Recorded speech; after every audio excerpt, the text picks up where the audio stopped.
Hello mga kasiram! Welcome back to my vlog ulit. Magluluto naman po tayo ngayon ng paksiw na bangus. Ayan, sobrang sarap talaga ng paksiw na bangus. Tapos nanunuot yung asim.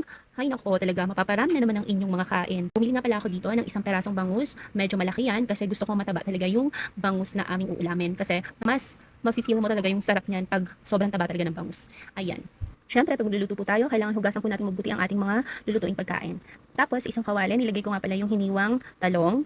Ayan. Inuna ko siyang ilagay bago yung isda kasi in case man na masunog siya, hindi didikit yung isda sa kawali. Yung unang didikit ay yung talong. O, di ba?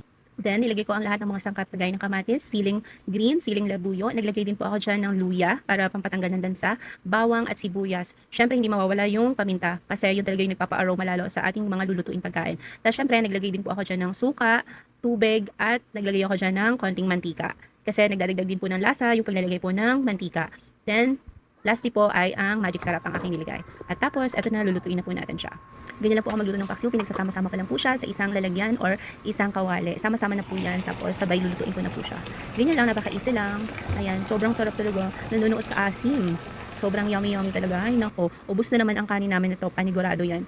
At luto na po ang ating paksiw na bangus. Yummy! Sobrang sarap. Promise. Maraming na naman ang kain ko nito. OMG. Hanggang dito na lang po muna. Sana po ay nagustuhan nyo ang aking i-share sa inyong recipe. Maraming salamat sa inyong panonood. Masiram ngani. Bye!